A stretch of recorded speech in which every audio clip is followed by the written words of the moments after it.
The NDP have formed an oil sands committee that will address how to implement the 100 megaton cap on emissions, environmental issues, and will advise the government on reinvesting the money collected from the new carbon tax into green energy strategies.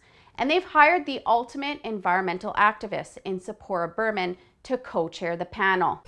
We need to keep the majority of the carbon that we have left, the majority of the oil, the majority of the coal in the ground. And honestly, I'm encouraging people to oppose these pipelines. The single largest and most destructive project on Earth. Industrial project on Earth. Berman isn't just your regular run-of-the-mill eco-activist. She's worked for many organizations, so many that it's difficult to keep track of. But there's something that makes her stand apart from the rest. Berman was the co-founder of the first organization, Forest Ethics, that went from the protest line to running a seemingly professional front group that receives millions of dollars in funding and does backroom deals with the government and industry representatives. We can see this trend in the relationship between the NDP, the Pembina Institute, and also industry representatives when it came to the introduction of the carbon tax. In that very first announcement, members of these anti-oil groups like the Pembina Institute, industry reps from CNRL and other oil companies, and also the government stood shoulder to shoulder in support of the plan. It is especially heartwarming to have so many champions of climate change with us here today.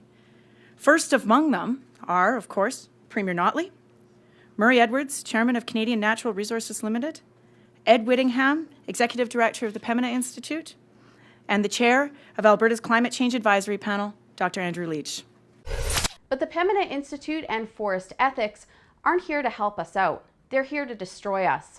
Underneath the professional front is a group of activists that's main goal is to devastate our oil and gas industry, and they'll do anything to reach it. Their history shows it. Pembina has lobbied against Keystone XL in Washington, they've promoted an oil sands moratorium, and Berman has dedicated her entire career to shutting the oil sands down. These groups spout false facts for the purpose of annihilation.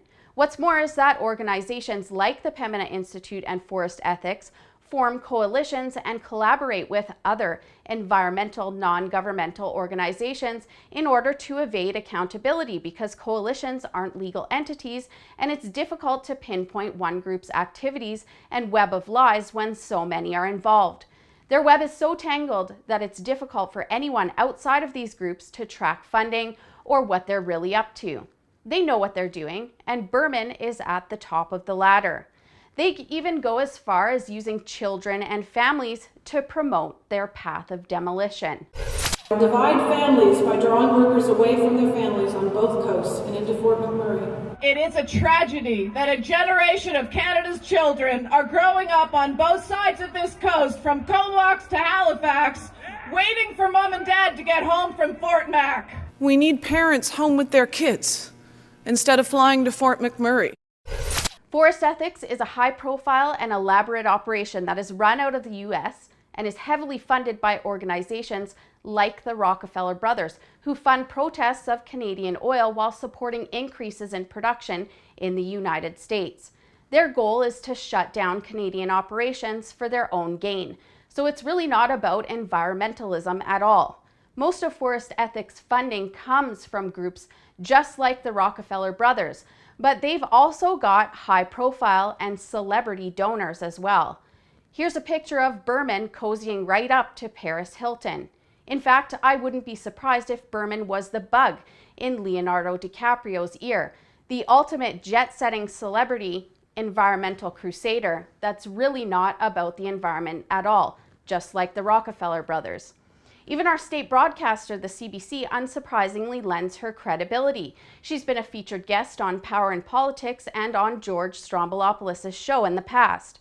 One thing is for certain, Tzeporah Berman is different from any activist out there. She overshadows the entire NDP caucus in activism, and we know their anti-oil history. She's a high roller. She has a background in environmental science and an honorary PhD that she can use to appear credible. She has friends in high places. She has millions of dollars in funding and an army of environmental groups at her disposal. And now that the NDP have formed a majority government, they've brought out the big guns in hiring all of their activist buddies to do their dirty work.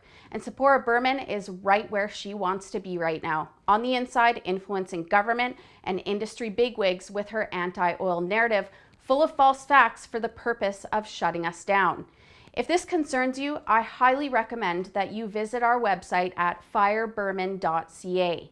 Berman is here to destroy our industry, and we don't have to look too far to confirm that. Let Rachel Notley know that you won't stand for it. For the Rebel.media, I'm Holly Nicholas. Thanks for watching. Click here to never miss a Rebel update. Want even more of the Rebel? Well, click here to become a premium member.